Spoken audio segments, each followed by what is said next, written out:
Hey guys, welcome back to the channel. Brian the Horror Punk here for another movie review video for you guys today. I have 9 titles here to go over. I think pretty much, yeah, they're all new to me, so first time watches. Most of these are actually new releases. Some of them are like, I think one of them is not, but everything else here has been put out in the last like month or two. No, I'm sorry, there's one other one in here that's older. So without further ado, I'm going to get into it here. The first one here, I've seen the first one. I thought it was okay, so I went ahead and picked up the second one.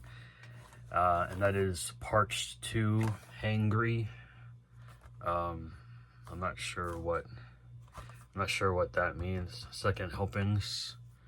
I'm not 100% sure what that is because that's not part of the title. So maybe it was, but on the spine it doesn't say that, and on the back it doesn't say that.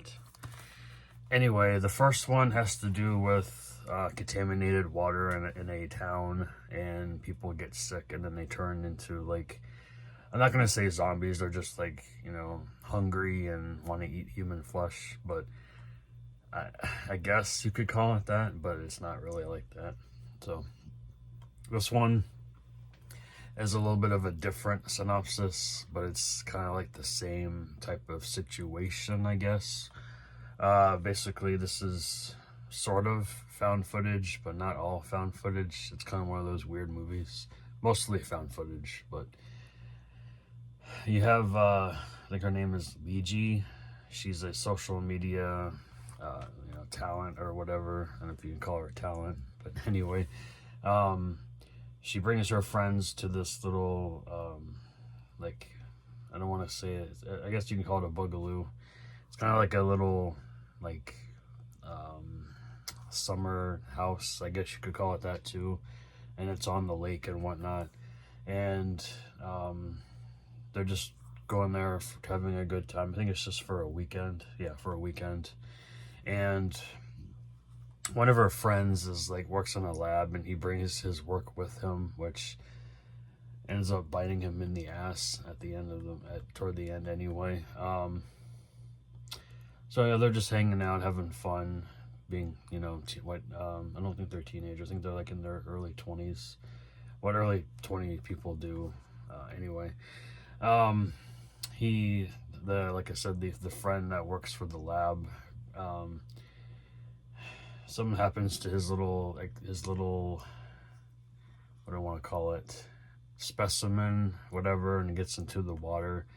And he didn't talk about it before, but apparently it's contagious, and it takes over quite a few of them, and they turn into basically what part 1 was, flesh, or just hungry in general, mostly for blood and flesh. But yeah, just they want to just eat and eat and eat. It was okay. I wasn't thinking it wasn't going to be, award worthy or anything, but it was okay. Definitely, I mean, I would watch the first one again over this one, but this one was okay. This is, I don't know what year this one's from. It doesn't say on the back here. 80 minutes, not rated. This is put up by MRG, and Parched Productions. Next is a newer film, put out in the last two months or so. This is Tarot. This is put out by Sony, so it's going to be more expensive if you buy it new. I was able to get it on a deal on eBay, so comes with the digital code and everything. So basically, this movie is about another group of friends going to a cabin, or like a summer house, just to get away, and they get bored, so they go around the house, and then they see this door that says private, keep out, and it's locked. So what do? They go downstairs. Turns out everything downstairs is like a cursed object. just really weird stuff. And they come across a deck of tarot cards in a wooden box. And funny thing is, one of the friends used to do tarot readings and tell people's horoscopes and whatnot. So of course they had to tie that into the movie. And then of course, you know, what they say is you're not supposed to use someone else's deck. You should have your own. And they use someone else's. Well, that deck of cards is cursed. Has to do with this lady, what do they called her? Doesn't say on the back here, obviously. I forget what the word that they use, but she used to tell people's, you know, horoscopes all the time back in, like, I want to say medieval times, but they think she's a witch, so they kill her daughter and then they burn, and then she curses the deck of cards and kills herself, and then just kills people down the line, haunts them and tortures them and whatnot. So it was okay.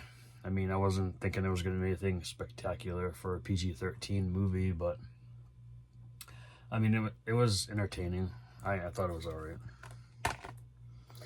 That's from 2024, I believe. Yeah, 2024. All right, so I'll give you my real thoughts on this one. So I went ahead and watched In a Violent Nature. This is from 2023, 93 minutes. I was thinking, going into it, I was thinking, yeah, it's going to be another Friday the 13th ripoff. You know, this guy's out for revenge. He is, but it's not necessarily like the same story. It's a little quite different, honestly. Basically, you're just following this guy around the woods. He's going on a walk, kills someone, goes on a walk, kills someone. But there's more to it than just that. Apparently, a locket is removed from a collapsed fire tower in the woods that entombs the rotting corpse of this guy, Johnny. And someone steals it, and that wakes him up, and he's pissed. Anytime he's around the woods and he hears someone, like, you know, talking, screaming, whatever, you know, he just wants to be laid to rest. He wants peace and quiet. You're gonna yell, scream, and whatnot, and then he's gonna be like, hell no, I'm gonna kill you just because you're here, basically. So yeah, you got that. There are quite a few decent kills in here. It says it's a gore fest on the back here. It's really not. I mean, there's a couple of scenes in here that are cool kills and whatnot, but to me, as an avid horror fan, this movie was just okay in my opinion. Storyline was cool. I do enjoy that, and I did enjoy seeing my friend Lauren Murray Taylor in this movie toward the end of the film, so that was cool. Yeah, so check it out. I mean, her acting's, you know, always fantastic. A lot of the people in here, you don't get that character development. You're just annoyed with them and you want them to die. So basically, that's all I have to say about that film. Next one here is a comedy, a horror comedy. When was this put out? 2023, 74 minutes. It's a pretty short runtime. This is A Most Atrocious Thing.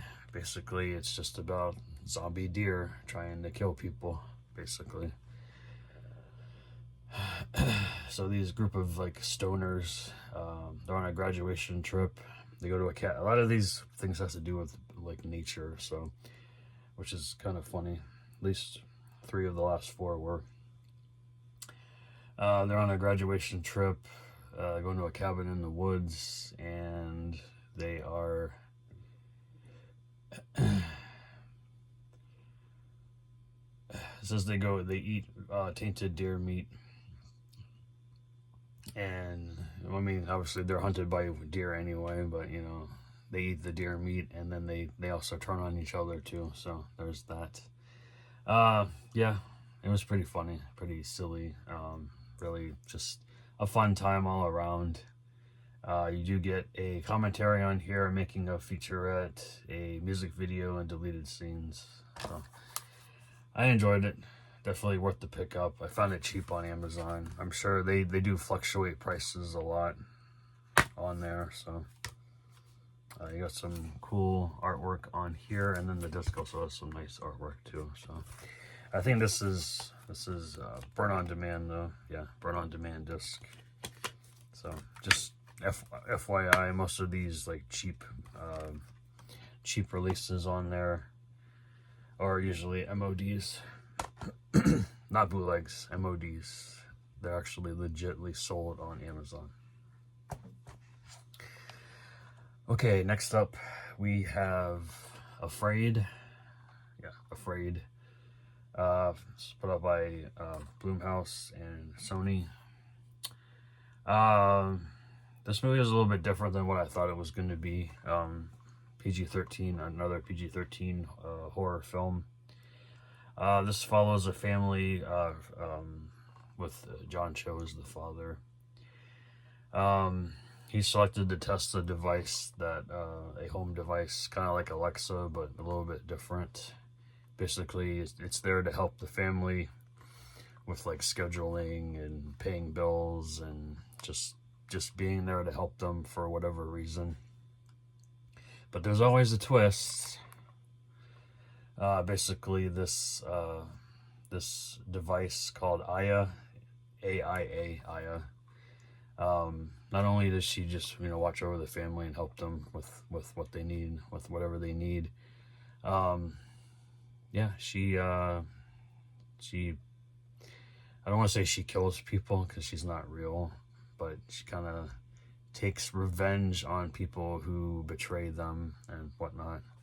But there's also another twist that I won't give away. But yeah, it's a very interesting movie for sure. AI is kind of scary. If you guys look into it, it kind of is. But yeah, the family is pretty good. They're pretty good actors in here. Obviously, John Cho is always good at everything he does, from what I've seen. Katherine Waterston, Hannah Rose. What does that say? Liu? Yeah, Hannah Rose Liu, Lukita Maxwell, and then of course Keith Carradine plays his boss in this movie too. So that was pretty cool to see him in here. So yeah, it was okay. A lot of I wouldn't say bad movies in this stack, just kind of like what the kids say these days, mid, very mid. Next up here we have, I forget what year this one's from, 2002. Yeah, one of the early found footage internet movies. We have The Collingswood Story. This is a Cauldron Films release here. Same artwork underneath. I think there's reversible cover art in here too. Just show that off real quick. That's like the original cover art there. Then you get a nice little insert there. Basically, this movie is about this girl, Rebecca. She's away at college. Her boyfriend wants to video chat with her to stay in touch. Then they start video chatting with an online psychic who initiates a deadly reign of terror on their lives. Has to do with, I believe it's the house that the boyfriend's staying in. It's like haunted and stuff like that. So but yeah, this is like one of the very first found footage films through webcams and whatnot, so I wanted to check it out. I thought it was all right. Again, not like the greatest film I've seen before, but it was fine. It was fine. This one here was a lot of fun. Probably my favorite of this stack. Lisa Frankenstein. It's a Universal release. Came out in 2024. Zelda Williams directed this. Stars Catherine Newton and Cole Sprouse. It's just basically kind of like a ripoff, or not really, I'm sorry, a retelling of Frankenstein, the novel by Mary Shelley, but in a little bit of a different type love story. It's a coming of age love story, written by Diablo Cody. This teenager, played by Catherine Newton, has a crush on this guy, but of course he's a corpse. She brings him back to, like, he gets brought back to life in a strange way, and then they go on a murderous journey to find love, happiness, and blah blah blah blah. But it's fun. It's a silly movie for like teens, but I enjoyed it. I thought it was pretty good. There's a lot of really silly parts of this film, but I want to get into it because I want you guys to check it out. But definitely worth watching. So I highly recommend you guys check out Lisa Frankenstein. It's one of those lighter, like, horror comedies with like love, romance in it too. It's kind of weird. Next one here is a Bleeding Skull release that I got from Vinegar Syndrome. This is In Memoriam. There's the reverse artwork. The other one, the original, was just that, so I flipped it over. This movie was filmed in 2005, like 2 years, was it 2 years? Yeah, 2 years before Paranormal Activity. It's more or less the same movie, just a little bit different here and there, but if you guys like Paranormal Activity, you'll probably like this too. It's only 73 minutes. It's about this couple. They install home security cameras in their house. Not to find just Paranormal Activity in general, just because the guy in the relationship, he has a terminal disease. They just want to document his life toward the end of his life, and then the film captures Paranormal Activity. So, and that's pretty much the movie. So it was all right. I thought it was pretty decent for a found footage movie, but I don't recommend it to everybody, guys, especially if you don't like found footage. You're not gonna like this, but you know, it was all right. And then the last one here was pretty decent. I thought it was a pretty good A24 film. You can only buy this on the website for right now. I know Walmart's starting to sell A24 exclusives in store, but not this one, at least not yet anyway. This is I Saw the TV Glow. It's a very interesting movie. I'm trying to think here. So it starts off with this one kid. I guess obviously he's a loner, and he's just walking around the school. He's a 7th grader. What's his name? Owen. He just runs into this one girl. I think she's a 9th grader, and she's obsessed with this one TV show called, what the heck is it called?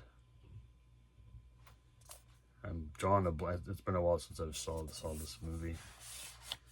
I don't think it's going to tell me in here either.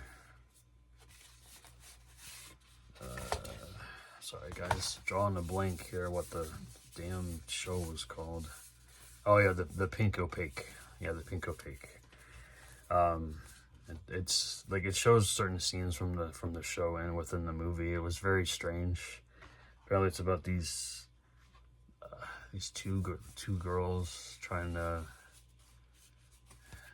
I don't even remember what it was about, to be honest. But there's a bunch of like pictures in here from the show, like that smoking ice cream truck. And then you got little art cards in here too. Like this one dude here. I don't remember his name, but that's the ice cream. That's the guy from the ice cream truck. A lot of really cool visuals in this film for sure. There's one girl. And then a little tattoo on the back of the neck. That's kind of important to remember too. There's Owen. and then Owen, he's as a child and as a grown up. So there's a lot of like flashbacks in this movie too, because it does take place over, I think, a 20-year period or 18 years or something like that. It's a very, very strange film for sure. But anyway, yeah, he gets to know the girl, watches the show with her because his parents won't let him watch it because it doesn't come on until 10:30 at night. And he's 7th grader, so they want him to go to bed early, and you know how parents are. Anyway, so the one girl disappears like later in down the line, and then he can't find her, and he's going through all these weird like scenarios, and he doesn't know if he's seeing things that are real or not. And then she comes back, and she says the show is actually real and whatnot, but then he like watches it later down the line, and it's not anywhere near what he remembers it being as a child. So it happens to a lot of people though. They watch a show when they were young, and then they go back and watch it when they're older, and they're like, I always thought it was this way, like I guess the Mandela effect or something along those lines. But yeah, I highly recommend you guys check it out. It's a very weird film. I think it's streaming. I forget where it's streaming, but it's on streaming somewhere. So yeah, a lot of weird watches this time around, but a decent stack here. So let me know what you guys thought of any of these films, and I'll see you guys later.